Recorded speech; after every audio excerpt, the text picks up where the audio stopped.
Bab 686 Kalau kaya semua orang akan mendekatimu. Begitu Valentino selesai berkata, semua orang langsung diam. Suasana di sana sangat hening. Semua orang membelalakan mata mereka dan memandang Valentino dengan tatapan tidak percaya. Awalnya mereka masih berharap Angel bisa membawa seorang suami dari keluarga konglomerat. Pada saat itu, Valentino hanya perlu memberi mereka sedikit uang dan mereka sudah bisa hidup santai. Namun, ternyata yang datang malah seorang suami yang bergantung pada keluarga Kusuma. Sial! Rupanya suami yang menikah ke keluarga istri. Ucap pemuda itu dengan heboh. Tino, kamu sedang bercanda, kan? Tanya pria parubaya itu, kemudian memandang Angel sembari bertanya. Angel, Tino sedang bercanda, kan? Angel diam sejenak, kemudian menjawab. Tidak bercanda, kok? Valentino memang menikah masuk ke keluargaku. Kami sudah menikah 3 tahun. Begitu mendengar ucapan Angel, sorot mata mereka langsung berubah. Bahkan banyak dari mereka yang langsung meletakkan sendok mereka. Valentino sungguh adalah menantu yang menikah ke keluarga Angel? Tanya seorang wanita. Angel mengangguk dengan tidak berdaya. Perasaannya terasa campur aduk. Dia merasa raut wajah para sepupu jauhnya mendadak berubah. Semua orang kembali terdiam. Mereka yang awalnya sangat ramah terhadap Valentino, kini keramaan itu langsung lenyap. Bahkan pemuda yang awalnya duduk di samping Valentino dan minum bir bersama, kini juga menggeser kursinya ke menjauh dari Valentino. Pria yang menikah ke keluarga istrinya sangat dipandang rendah, terlebih lagi di desa mereka. Orang tuamu sudah membesarkanmu dan berharap agar kamu bisa meneruskan keluarga. Tapi pada akhirnya malah menikah ke keluarga istri. Makanya, bukankah dia sangat memalukan? Gerutu beberapa wanita parubaya dengan suara kecil. Pria parubaya yang pertama kali buka bicara itu sangat jelas merupakan ketua dari kelompok orang ini. Dia pun melambaikan tangannya dengan pelan dan pembicaraan orang-orang seketika berhenti. Kudengar keluarga kalian tidak diterima oleh keluarga Kusuma, mereka juga tidak punya kekuasaan apapun di keluarga Kusuma. Sekarang kalian datang kemari pasti karena berbuat kesalahan dan diusir oleh keluarga Kusuma, kan? Tanya pria parubaya itu. Angel terdiam selama beberapa saat. Dia tidak tahu harus menjawab apa. Begitulah. Kami sudah tidak ada tempat lain untuk ditinggali, makanya kami datang kemari untuk minta bantuan kalian. Jawab Valentino dengan belak-belakan. Brak! Mendengar jawaban Valentino, pria parubaya itu sontak membanting sendoknya ke atas meja, lalu bangkit dan meninggalkan halaman. Buang-buang waktuku saja? Ketika pria parubaya itu sudah pergi lumayan jauh, dia sengaja kembali lagi untuk mengucapkan kata itu. Suasana di halaman seketika berubah menjadi seperti ini. Suasana yang awalnya sangat meriah, mereka semua yang memperlakukan Valentino dengan ramah, kini mereka semua malah menatap Valentino dengan sorot mata merendahkan dan sinis. Pria yang menikah ke keluarga istri. Dia bahkan mengatakan kalau dia tidak punya tempat untuk ditinggali. Lalu ingin meminta bantuan mereka. Bisa sadar diri tidak? Memang buang-buang waktu saja. Lagi-lagi seorang pria parubaya juga ikut bangkit dan membawa keluarga kecilnya pergi dari halaman itu. Sementara Valentino hanya duduk dengan tenang ketika melihat sikap mereka. Dia tidak kesal dan juga tidak marah. Bibi, paman, apa maksudnya ini? Tanya Angel dengan marah, dia pun sontak berdiri. Gel, kamu jangan salahkan kalau kami realistis. Dunia ini memang seperti itu.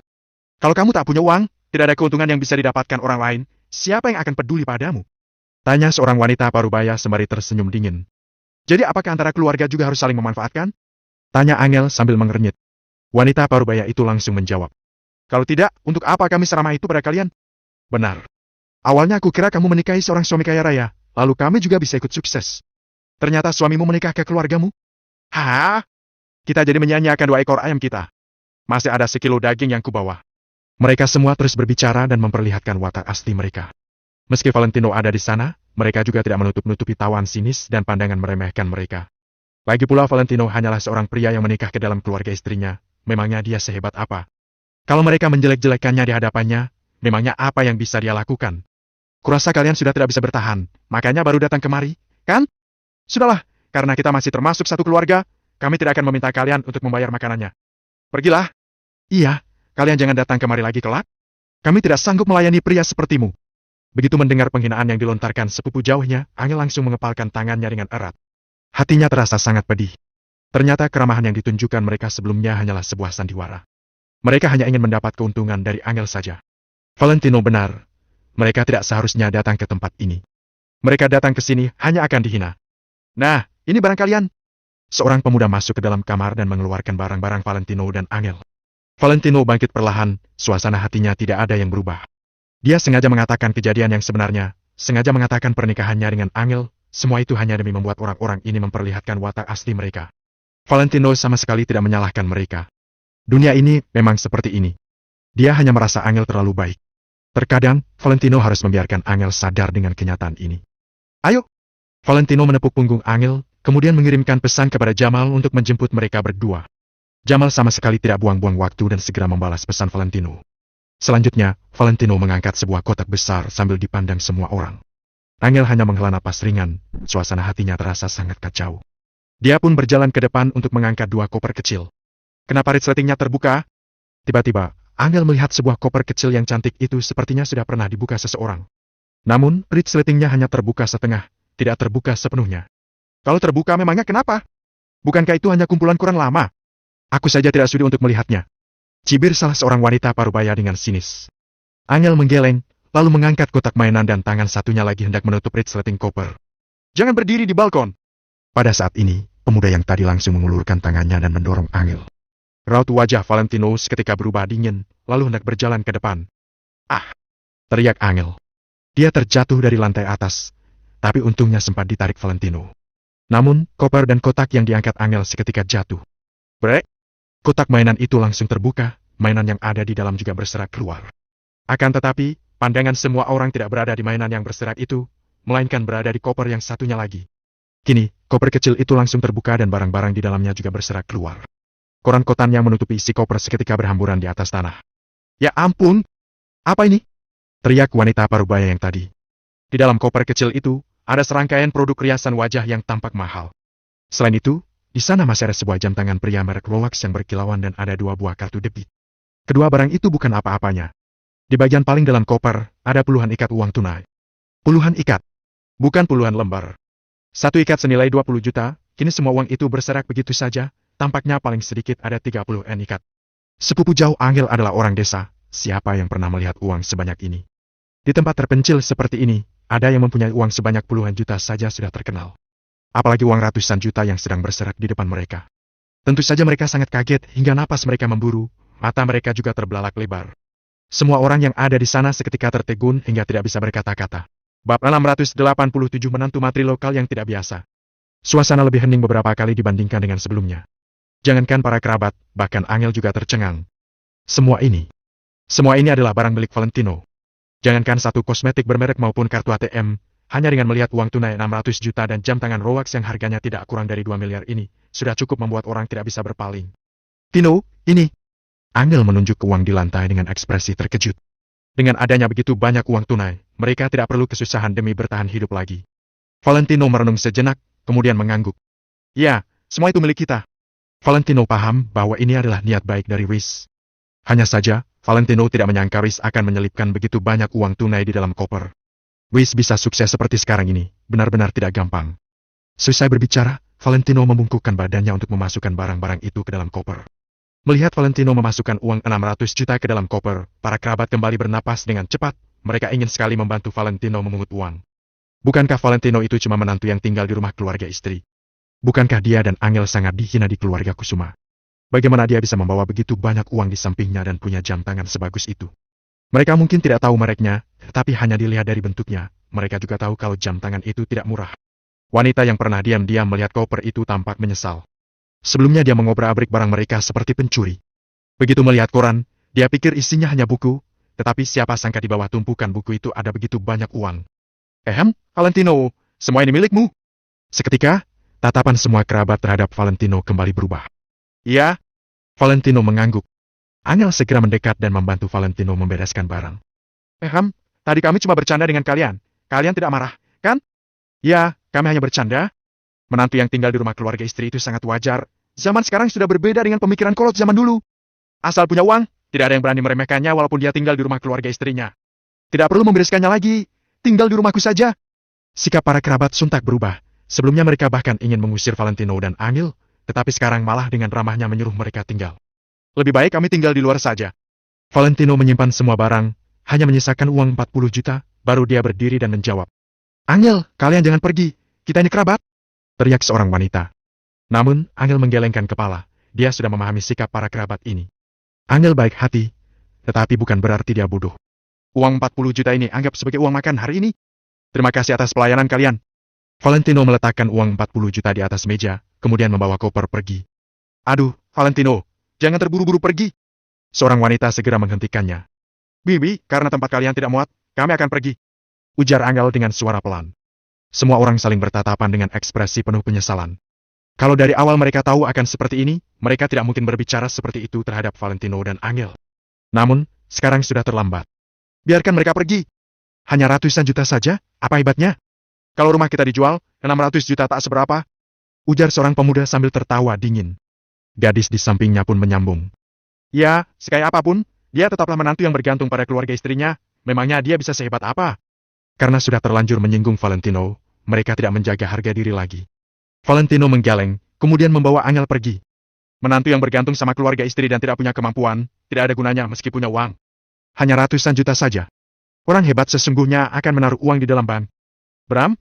Pada saat semua orang sibuk mengkritik, dari luar pintu terdengar suara mesin mobil yang dihidupkan. Tuan Besar Valentino, kami datang menjemput Anda. Segera setelah itu, terdengar suara Jamal dari luar. Mendengar suara ini, dua pemuda tercengang. Sebagai anak muda di sini, orang hebat seperti Jamal adalah idola mereka. Jadi, mereka sangat familiar terhadap suara ini. Tidak menunggu mereka merasa heran, tampak Jamal dan sekumpulan orang langsung berjalan masuk. Kak Jamal, teriak seorang anak muda.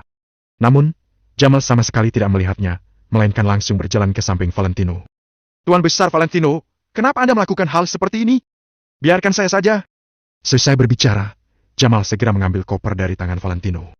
Tindakan Jamal kembali membuat semua orang tercengang. Jamal adalah orang berkuasa di zona pengembangan pinggiran kota ini, hampir semua orang lokal mengenalnya dan tahu latar belakangnya sangat kuat. Namun, sekarang sikap Jamal terhadap Valentino benar-benar sangat sopan. Dia malah memanggil Valentino dengan panggilan Tuan Besar Valentino. Semua orang terbengong. Mungkin sebelumnya uang tunai ratusan juta milik Valentino masih diremehkan oleh mereka. Namun, sekarang sikap Jamal terhadap Valentino benar-benar membuat mereka tidak berani menganggap remeh Valentino. Kak Jamal yang sangat terkenal di pinggiran kota, yang merupakan orang yang tidak bisa didekati di mata mereka, malah bertindak seperti anak buah di hadapan Valentino. Bukankah semua ini sudah cukup untuk membuktikan sesuatu? Valentino tidak hanya punya uang, tetapi juga punya kekuasaan. Mungkin dia bukan bos besar, tetapi yang ditunjukkannya saat ini, bahkan tidak dimiliki oleh kebanyakan bos besar. Ada banyak bos besar yang bahkan harus mengandalkan Jamal untuk mendapatkan uang. Valentino memang merupakan menantu yang tinggal di rumah keluarga istri, tetapi menantu cupu ini sama sekali tidak biasa. Tuan Besar Valentino, mari pergi, ujar Jamal dengan sopan. Ayo. Valentino menggenggam tangan Angel, kemudian berjalan keluar. Kali ini tidak ada kerabat yang berani menghentikan mereka lagi.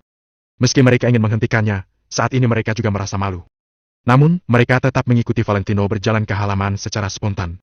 Di luar halaman ada 20-an mobil. Jamal datang menjemput Valentino dan Angel, kemudian mempersilahkan mereka masuk ke sebuah mobil SUV hitam yang diparkir paling depan. Kemudian, Jamal menghidupkan mobil, 20-an mobil melaju pergi. Para kerabat di belakang saling bertatapan. Sampai bayangan mobil Jamal dan yang lainnya sudah menghilang, mereka masih agak ketakutan. Valentino sepertinya tidak biasa. Tidak hanya tidak biasa. Bahkan orang hebat seperti Jamal juga bersikap sopan padanya, identitas Valentino pasti sangat mengerikan. Kalau dia sehebat itu, kenapa dia pura-pura terpuruk? Mungkin dia mau menguji kita. Mungkin uang 600 juta itu hadiah perkenalan yang dia siapkan buat kita. Tapi kita malah mengusirnya. Aduh. Seseorang menghela napas panjang, lalu terduduk di lantai, dia benar-benar merasa sangat menyesal. Di mana orangnya? Dia pergi kemana? Pada saat ini, pria parubaya yang pergi duluan, sekarang berlari pulang dengan ekspresi cemas. Ada apa, Kak? Siapa? Tanya seseorang. Valentino dan Angel. Di mana mereka? Tanya pria parubaya dengan cemas. Bab 688 menghubungi Pak Hendrik. Baru saja pergi. Untuk apa kamu mencari mereka? Ujar seseorang.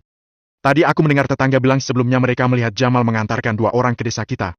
Mendengar pendeskripsian mereka, aku sadar ternyata yang dikatakan itu Valentino dan Angel. Bisa-bisanya Valentino mengenal Jamal. Ujar pria parubaya dengan mata terbuka lebar. Semuanya saling bertatapan, kemudian menggelengkan kepala sambil tersenyum secara paksa. Tidak hanya kenal, begitu bertemu dengan Valentino, Jamal memanggilnya Tuan. Kalau bukan melihatnya secara langsung, aku bahkan tidak percaya. Mendengar sampai sini, pria parubaya membelalakan matanya dan merasa seperti disambar petir. Valentino adalah orang hebat. Kita semua buta. Kalau tahu dari awal, seharusnya tunggu dulu. Aduh, sekarang malah. Setelah sadar, pria parubaya segera berkata, cepat pergi kejar. Namun, tidak ada yang bergerak. Harus mengejarnya kemana? Memangnya kenapa kalau berhasil mengejarnya? Mereka sudah menyinggung Valentino. Tahukah kalian? Valentino bisa membuat Jamal begitu hormat padanya. Itu artinya identitasnya tidak sederhana. Kalau Valentino mengenal pengembang properti besar dan mengembangkan tanah kita, kita bisa mendapatkan uang miliaran dalam waktu singkat. Kalian mau uang atau harga diri? Tanya pria parubaya sambil membelalakan mata. Begitu mendengar perkataan pria parubaya, semua orang tergoyah dan mengangguk secara spontan. Ingin uang atau harga diri? Tentu saja uang. Dari mana datangnya harga diri kalau tidak ada uang? Tapi kita sudah menyinggung Valentino, harus bagaimana? Tanya seseorang. Kak, kamu selalu punya ide bagus, menurutmu harus bagaimana? Pria parubaya tidak berbasa-basi, dia segera mengeluarkan ponsel dan mulai menelpon Angel. Namun, setelah mencobanya beberapa kali, tetap dalam kondisi tidak aktif. Pria parubaya terdiam sejenak, kemudian berkata, pikirkan cara untuk menghubungi Mary, Angel pasti tidak akan memedulikan kita lagi. Di dalam mobil. Begitu masuk ke dalam mobil, Angel terdiam, dia merasa sangat sedih. Dia sangat kecewa terhadap kerabatnya, dan merasa bersalah terhadap Valentino. Awalnya dia membawa Valentino datang meminta bantuan pada kerabat, tetapi malah terjadi hal seperti ini. Angel merasa sangat malu. Valentino menundukkan kepalanya untuk mengirim pesan, kemudian dia menyimpan ponselnya, lalu memeluk Angel. Jangan berpikir terlalu banyak, masyarakat sekarang memang begitu. Ujar Valentino dengan suara pelan. Angel menghela napas, kemudian mengangguk. Tuan Besar Valentino, Anda ingin pergi kemana? Tanya Jamal di depan. Ke kompleks Sea Garden? Ujar Valentino setelah berpikir sejenak. Tadi dia menghubungi Riz untuk memintanya mengatur tempat tinggal di kompleks Sea Garden. Awalnya Riz ingin mengatur yang lebih bagus, tetapi Valentino menolak, dia tidak ingin terlalu menonjol. Situasi sekarang tidak mengizinkannya untuk bertindak menonjol. Jamal agak terkejut, kompleks Sea Garden memang bukan berada di pusat kota, tetapi sudah masuk ke pinggiran kota. Setidaknya tidak bisa dibandingkan dengan zona pengembangan pinggiran kota. Namun, Jamal tidak berani bertanya, dia mengendarai mobil menuju kompleks Sea Garden. Sekarang Angel sudah tidak berharap pada kerabat, dia mempercayakan semuanya kepada Valentino. Di kompleks Sea Garden, tempat ini berdekatan dengan pinggiran kota Vero. Sebenarnya merupakan pinggiran kota, tetapi sudah termasuk dalam batas kota. Yang terpenting adalah tempat ini punya pemandangan yang bagus, dan tidak dicemari oleh polusi kota. Para pekerja berbondong-bondong ingin pergi ke kota, mereka ingin berdikari di kota. Sedangkan orang yang benar-benar kaya malah ingin berlari keluar, menjauhi hiruk-pikuk dan polusi kota. Jadi, meskipun kompleks Sea Garden ini tidak termasuk makmur, orang yang tinggal di dalam juga tidak biasa. Biarpun bukan orang yang kaya raya, setidaknya juga punya sedikit harta. Konstruksi di kompleks ini juga sangat bagus, bentuk rumahnya cantik dan elegan, sangat enak dipandang. Ketika Valentino dan Angel tiba di lokasi, sudah ada orang yang menunggu Valentino dan memberikan Valentino seikat kunci, kemudian membawa Valentino pergi melihat rumah. Tentunya Jamal dan yang lainnya menjadi kuli, mereka mengangkat semua barang Valentino dan Angel ke dalam rumah baru. Setelah meletakkan semua barang, Jamal dan yang lainnya tidak berani mengganggu, mereka segera berpamitan dan pergi. Tuan Valentino, Tuan Riz menyuruhku untuk memberikan ini kepada Anda. Orang yang bertugas memberikan kunci. Saat ini dia memberikan sebuah kantong dokumen kepada Valentino, kemudian berpamitan. Terima kasih. Valentino mengangguk, dia membuka kantong dokumen itu. Seharusnya adalah KTP mereka berdua. Rumah mereka ada di lantai 3, tidak terlalu tinggi, juga tidak terlalu rendah. Rumah ini sekitar 120 meter persegi, dan sudah direnovasi dengan sangat bagus. Semua fasilitas di dalam rumah dan barang elektronik sudah dilengkapi. Valentino dan Angel tidak perlu menambah apapun lagi, mereka sudah bisa langsung tinggal. Wah! Begitu melihat rumah ini, mata Angel berbinar, dan sontak terlihat gembira. Rasa tidak senang karena berurusan dengan kerabat sebelumnya, sekarang sudah menghilang dalam seketika. Setelah tinggal di rumah bobrok selama 3 bulan, sekarang langsung tinggal di rumah bagus seperti ini, benar-benar memberikan perasaan yang sangat berbeda. Tino, kita sudah punya dapur besar sendiri. Wah, ada penghisap asap dan penyaring udara. Lihat toilet ini, sangat besar. Ada mesin cuci juga. Angel mondar-mandir di dalam kamar dengan ekspresi gembira. Valentino juga merasa senang ketika melihat Angel senang. Angel hidup susah selama beberapa bulan, sekarang akhirnya kehidupannya bisa agak berubah. Kondisi ini termasuk bersakit-sakit dahulu, bersenang-senang kemudian. Meskipun ini hanya awalnya saja, Angel sudah sangat puas. Dibandingkan dengan penthouse Gunung Cloud, bagaimana dengan rumah ini? Tanya Valentino sambil tersenyum dan memegang hidung. Angel tercengang, kemudian menatap Valentino dengan tatapan marah, seolah-olah menyalahkan Valentino merusak suasana hatinya. Aku merasa, semua tempat yang ada kamu itu adalah tempat yang bagus. Ujar Angel dengan serius sambil memegang lukisan bordil di dinding. Valentino tersenyum sambil menggelengkan kepala. Dia bisa melihat sedikit rasa kecewa dan kerinduan dari tatapan Angel. Bukan hanya Angel, Valentino sendiri juga merasa rindu. Bagaimanapun juga, dia tinggal di sana selama 3 tahun. Tempat itu ada banyak orang dan peristiwa yang tidak bisa dilupakan. Kita pasti bisa kembali, aku jamin. Ujar Valentino dengan suara pelan. Angel membelakangi Valentino, Setelah mendengar perkataan ini, badannya gemetar, kemudian dia mengangguk tanpa berbicara. Malamnya Angel dan Valentino masak bersama. Sebelumnya di tempat kecil di zona pengembangan pinggiran kota, dapur kecilnya baru direnovasi dan hanya muat 1 orang. Valentino bisa merasakan kesenangan dari Angel setelah tinggal di rumah ini. Mereka makan malam dan beristirahat sebentar, kemudian masuk ke kamar utama. Begitu berbaring di atas Siemens, Angel pun berseru. Bagus sekali. Hei. Sambil tersenyum, Angel masuk ke pelukan Valentino. Valentino tersenyum sambil membelai rambut Angel, kemudian mencium aroma rambutnya. Tak lama kemudian, Angel tertidur, tetapi Valentino tidak bisa tidur. Sekarang Valentino termasuk sudah bisa hidup tenang di kota Vero. Dengan adanya bantuan dari Riz, setidaknya dia tidak perlu hidup susah seperti dulu lagi. Namun, Valentino tidak puas dengan kondisi seperti ini. Masih ada banyak hal yang perlu dilakukannya. Valentino memikirkan rencana ke depannya. Setelah beberapa jam berlalu, dia masih tidak punya keinginan untuk tidur. Kemudian Valentino perlahan bangun, dia menutupi Angel dengan selimut, lalu berjalan menuju teras. Valentino membuka jendela, merasakan angin sejuk di malam hari, sambil menyalakan sebatang rokok. Karena sudah beberapa bulan tidak merokok, sekarang dia bahkan merasa tidak nyaman ketika mulai merokok lagi. Setelah merasakan adanya asap di paru-paru, Valentino merasa semakin bersemangat. Dia melihat jam. Sekarang sudah jam 11 n, 3 menit lagi sudah jam ke-12. Valentino mengeluarkan ponsel, mencari nomor yang ditinggalkan oleh Hendrik, kemudian menelpon. Maaf, nomor yang Anda hubungi sedang tidak aktif. Silakan coba beberapa saat lagi. Ternyata terdengar lagi suara peringatan bahwa ponsel tidak aktif. Valentino menghela napas, kemudian meletakkan ponsel. Setelah selesai merokok, waktu sudah menunjukkan jam 0:02 Valentino melihat ponsel, kemudian menelpon lagi. Bab 689 saya akan terus berada di sisimu. Di kota Neo. Zona pengembangan kota Arteria. Di lokasi konstruksi, di sebuah gedung yang terbuat dari baja. Hendrik sedang berbaring di atas kasur, saat ini matanya menatap ke arah jam dinding. Segera setelah waktunya tiba, Hendrik langsung duduk di atas kasur. Dia dengan cepat memindahkan kasur dan sekali lagi mengambil ponsel kuno itu. Hendrik menekan tombol "da", tapi tidak ada respons apapun, dia hanya mendengar suara detak jantungnya sendiri. Huff! Hendrik menghela napas. Setelah itu dia mengambil baterai cadangan terakhir dan menekan ponselnya. Pada saat ini ponselnya baru menyala. Sebenarnya, kesempatan seperti ini jarang sekali terjadi. Hendrik sudah lama menunggu saat ini tiba. Terakhir kali dia mencobanya, hanya ada kekecewaan, tapi dia sama sekali tidak ingin menyerah. Selama ada kesempatan, maka dia bisa membuka ponselnya. Setelah ponsel itu akhirnya menyala, Hendrik pun meletakkannya di atas kasur. Hendrik seperti sedang berziarah dan memandang ke ponsel itu dengan tulus. 10 detik, 30 detik, 1 menit dan sampai 2 menit berlalu. Tidak terasa, separuh waktu sudah berlalu. Seperti biasa, ketika menjelang sore hari, perasaan Hendrik mulai menjadi hening. Pada saat ini, ponsel yang diletakkan di atas kasur itu tiba-tiba bergetar. Hendrik seketika terbelalak, jantungnya berdebar dengan sangat cepat. Dia langsung mengambil ponselnya dan menekan tombol jawab. Akan tetapi, Hendrik sama sekali tidak berbicara. Dia hanya menempelkan ponselnya ke telinga dan menunggu. Setelah 5 detik berlalu, tiba-tiba terdengar suara. Pak Hendrik! Mendengar suara yang sangat familiar itu, perasaan Hendrik menjadi menggebu-gebu dan air matanya pun tidak terbendung lagi. Seketika, air mata itu mengalir ke pipinya. Namun, Hendrik tidak mau mengulur waktu, dia segera mengangkat ponselnya. Tuh, Tuan Valentino! Saya tahu bahwa Anda pasti bisa sembuh. Hendrik saat ini sangat bersemangat, tapi dia masih menekan suaranya dan berkata dengan suara yang amat kecil. Orang yang melakukan panggilan adalah Valentino. Setelah Valentino mendengar suara Hendrik, dia menghela napas panjang dan hampir menangis. Entah sampai kapanpun, orang tua itu akan selalu peduli terhadapnya.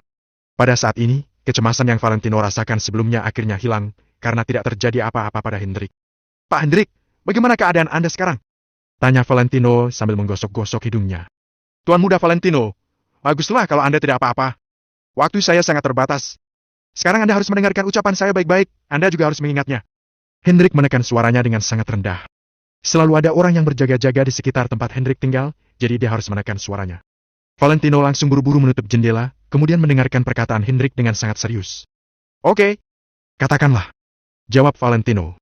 Saya akan selalu mencari kesempatan untuk membuka ponsel selama 5 menit di jam 12 malam.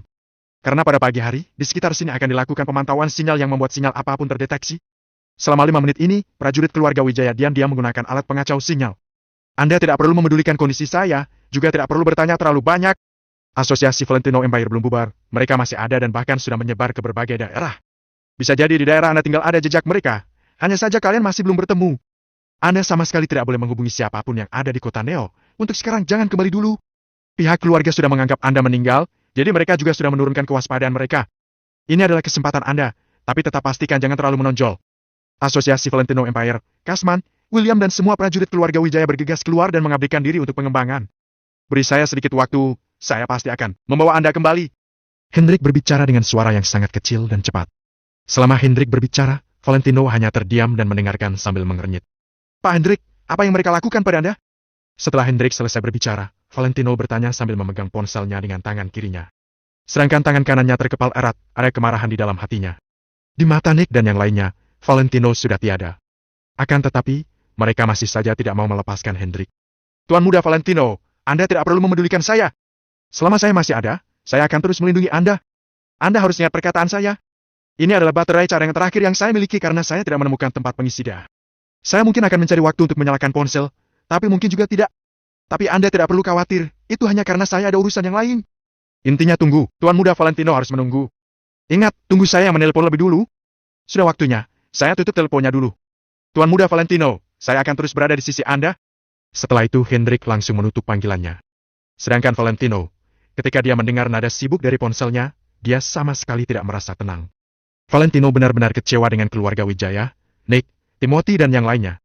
Hendrik selalu mengikuti Tuan Besar Wijaya kemanapun, sebagian besar hidupnya digunakan untuk mengabdi pada keluarga Wijaya. Hendrik sudah memberikan kontribusi yang besar kepada keluarga Wijaya. Setelah Hendrik memutuskan untuk pensiun, terlebih lagi karena dia bagaikan pelindung keluarga Wijaya, Tuan Besar Wijaya menawarkan kedudukan, kehormatan dan kekayaan padanya, tapi dia menolak semua itu. Bahkan keluarga pun dia tidak mau. Tuan Besar Wijaya memang selalu baik pada Hendrik, tapi setelah bertahun-tahun, Hendrik telah berhasil membalas kebaikan Tuan Besar Wijaya. Namun, Hendrik tetap bersedia melayani Tuan Besar Wijaya dengan setia. Setelah Tuan Besar Wijaya meninggal, dia mengikuti permintaan Tuan Besar Wijaya untuk mengikuti Valentino. Hendrik tidak pernah menikah dan tidak memiliki anak. Jadi, dia menganggap Valentino dan anak-anak dari keluarga Wijaya sebagai anaknya sendiri. Hendrik pernah menggendong anak-anak keluarga Wijaya ketika mereka masih kecil, termasuk Timothy dan juga Nick. Siapa dari mereka yang tidak pernah diajar ataupun dilindungi oleh Hendrik? Akan tetapi, mereka sekarang malah menyerang Hendrik tanpa ampun. Hendrik memang tidak mengatakan bagaimana situasinya, tapi Valentino bisa menebak sesuatu.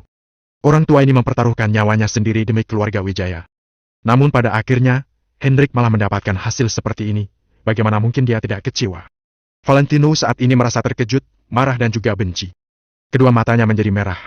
Dengan gemetar, Valentino mengeluarkan sebatang rokok, kemudian menghisapnya dan pelan-pelan menjadi lebih tenang. Pak Hendrik, Tino tidak akan membuat perjuanganmu sia-sia. Tidak akan. Setelah kakak pergi, kamu sudah bertanggung jawab atas banyak hal untukku, kamu juga sudah membantuku menghadang banyak masalah. Mulai dari saat ini, aku yang akan melakukan tanggung jawab ini. Suatu hari nanti, aku sendiri yang akan melawan Nick, Timothy dan keluarga Wijaya. Setelah cukup lama, Valentino memandang ke langit malam sambil berbicara sendiri. Hendrik memberitahunya untuk menunggu sampai kekuatan asosiasi Valentino Empire membesar, baru menjemputnya kembali. Namun, bagaimana mungkin Valentino bisa menunggu dengan tenang? Banyak orang yang diam-diam berkorban demi Valentino. Hal ini membuat Valentino tidak bisa hanya menunggu hasil saja. Diam sambil menunggu hasil bukanlah cara kerja Valentino. Klek!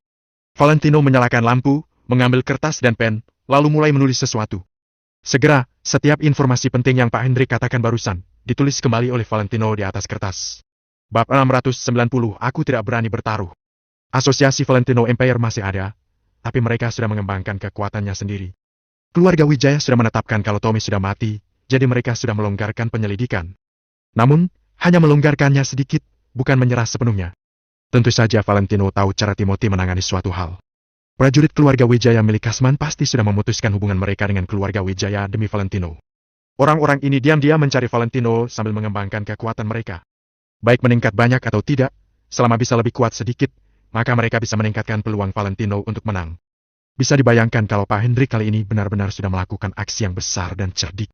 Di permukaannya, Tommy sudah mati dan segala kekuatannya sudah musnah dan hilang. Namun kenyataannya, kekuatan ini belum dimusnahkan, melainkan tersebar di seluruh dunia. Selama ada aba-aba dari seseorang, kekuatan ini akan langsung berkumpul bersama. Mengenai kekhawatiran Pak Hendrik, dia meminta Valentino untuk menunggu terlebih dulu dan Valentino juga bisa memahaminya. Karena kapanpun Valentino memberi aba-aba, orang-orang itu tanpa ragu akan langsung berkumpul di kota Neo. Walaupun mereka belum meraih pencapaian apapun, selama Valentino angkat bicara, mereka akan langsung kembali. Ketika ketua kembali, maka anak buahnya juga harus kembali. Ketika semuanya berkumpul, akan ada pertempuran hebat di kota Neo. Namun, Hanya ada satu peluang. Ketika saat itu tiba, Valentino tidak akan bisa menyembunyikan kematian palsunya lagi dan pasti akan diawasi kembali oleh keluarga Wijaya. Kalau Valentino mempunyai kekuatan yang tak tertandingi, setelah mendapat kota Neo kembali, dia akan langsung membawa orang ke selatan dan menyerang keluarga Wijaya yang ada di kota Kama, Pulau Wire. Namun, kalau kekuatannya tidak cukup, paling-paling dia hanya akan mengambil kembali kota Neo dan dihukum lagi oleh sang monster, keluarga Wijaya di kota Kama. Valentino tidak berani bertaruh. Karena kali ini, yang dia pertaruhkan adalah nyawa dari semua anggota asosiasi Valentino Empire. Mempertaruhkan kesetiaan dan kegigihan semua anggota asosiasi Valentino Empire, serta harapan tulus dari Hendrik dan yang lainnya. Pertempuran kali ini harus dimenangkan, tidak boleh sampai kalah. Karena itu, bahkan jika dia bisa kembali ke kota Neo sekarang, dia tidak boleh melakukan itu. Kekuatannya masih dangkal, serta dia belum tentu bisa menang melawan keluarga Wijaya. Kalau tidak ada kepastian akan kemenangan, maka dia tidak boleh gegabah. Hal yang bisa dilakukan sekarang hanyalah menunggu. Memberikan lebih banyak waktu pada anggota asosiasi Valentino Empire untuk berkembang. Ketika saat itu tiba, itulah hari pertempuran penentunya. Valentino percaya bahwa hari itu akan segera tiba. Asosiasi Valentino Empire yang sudah menyimpan kebencian pasti akan terus mengembangkan kekuatan mereka dengan gigih setiap harinya, menanti saat untuk kembali. Wush! Valentino meraih dan mengambil peta kota Vero, lalu membuka dan melihatnya di atas meja. Mereka sedang menanti, Valentino juga sama. Namun, Valentino tentu saja akan melakukan sesuatu. Tidak masalah kalau Valentino tidak mendatangi kota Vero. Karena mereka sudah ke kota Vero, maka mereka harus maju dan meningkatkan peluang untuk menang. Kehidupan itu bagaikan permainan catur. Aku bersedia menjadi bidak. Siapa yang pernah melihatku mundur? Kota Vero ini pasti akan ditaklukkan. Baik sesulit apapun itu, Valentino tidak akan mundur. Di kamar, Angel sudah berdiri di pintu kamar dengan baju piyamanya. Tangan mungilnya memegang kusen pintu, dia melihat ke arah ruang tamu. Saat melihat Valentino yang sedang mengernyitkan dahinya, Angel langsung menghela napas panjang dalam hati. Sayang, aku tidak bisa membantumu apa-apa, tapi aku akan berusaha sekeras mungkin untuk memberikanmu sedikit kekuatan. Gumam Angel. Dia sudah memutuskan, mulai besok dia akan pergi bekerja. Bekerja bukanlah tujuannya. Tujuannya adalah untuk membuat lebih banyak koneksi untuk membantu Valentino. Keesokan harinya, Valentino keluar untuk bertemu dengan Reis. Untuk mempertahankan hubungan, interaksi itu diperlukan. Kepercayaan juga akan tumbuh secara perlahan dan bertahap. Dari pertemuan beberapa hari ini, hubungan Valentino dan Reis menjadi semakin akrab. Valentino juga semakin percaya dengan Reis. Reis juga bisa diminta untuk membantu dalam beberapa rencana. Reis sangat pintar, apapun yang Valentino katakan, dia hanya mengerjakannya dan tidak pernah bertanya-tanya. Setelah Valentino bertemu dengan Reis dan membicarakan beberapa hal, dia langsung pulang ke rumah.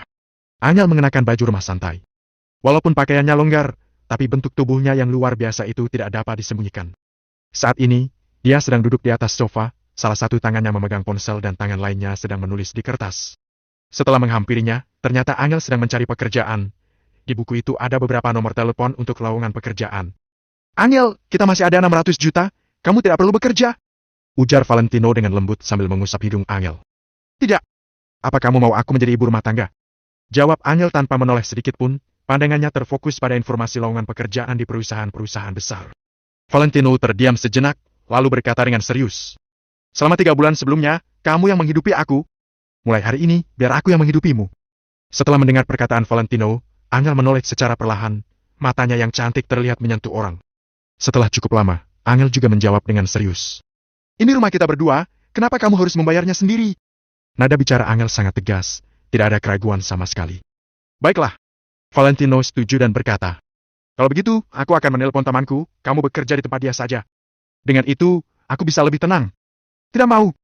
Itu akan membuatku merasa tidak nyaman karena mendapatkan pekerjaan menggunakan orang dalam. Aku ingin bekerja keras dan mengembangkan kekuatanku sendiri. Jawab Angel dengan pelan. Walaupun arti dari perkataan Angel sangat samar, Valentino tetap memahaminya. Dia langsung merasa sangat tersentuh. Valentino, sini bantu aku. Perusahaan Rise Real Estate ini cukup bagus. Kekuatan finansialnya cukup kokoh dan timnya berbakat. Walaupun belum berdiri terlalu lama, mereka berkembang dengan sangat cepat. Kekayaan bersihnya mencapai 2 triliun dan terlihat cukup berpotensi. Menurutku, masa depannya sangat menjanjikan. Kebetulan lowongannya juga sesuai dengan pekerjaanku dulu, bagaimana pendapatmu? Angel memegang ponsel dan menyodorkannya ke hadapan Valentino. Ekspresi Valentino terlihat sedikit aneh, Rise Real Estate ini. Bukankah ini estate milik Chris? Namun, Valentino juga tidak memberitahu Angel, kalau tidak, dia pasti tidak akan melamar di sana. Menurutku cukup bagus, sangat cocok denganmu. Ujar Valentino dengan serius. Aku juga merasa cocok denganku. Nanti sore, aku akan pergi wawancara kerja. Ujar Angel dengan sangat gembira sambil mengambil KTP yang ada di sampingnya. Sekarang Angel sedang memegang KTP palsu hasil buatan Riz. Akhirnya, dia berani pergi bekerja di perusahaan besar. Keduanya memiliki KTP baru, nama Valentino berubah menjadi Wanao, serta Angel berubah menjadi Amel. Orang yang bermarga Wijaya cukup banyak, nama keduanya tidak akan menarik banyak perhatian orang. Selama bukan keluarga Wijaya sendiri yang melihat Valentino, maka keduanya tidak mungkin akan dikenali orang. Kalau Tuan Besar Kusuma sampai tahu kalau namamu ikut diganti, dia kemungkinan akan marah besar. Ujar Valentino sambil tertawa dan mengusap hidungnya. Nama ini diganti sesuai dengan permintaan Angel. Tentu saja tidak, Kakek pasti bisa memahami kesulitan kita. Yang paling penting, bukankah ada satu pepatah yang mengatakan kalau aku harus menggunakan nama keluargamu sebagai nama depanku? Apakah akan ada yang memanggilku Nyonya Wijaya ke depannya? Kahi. Setelah mengatakan ini, Angel langsung tertawa sendiri.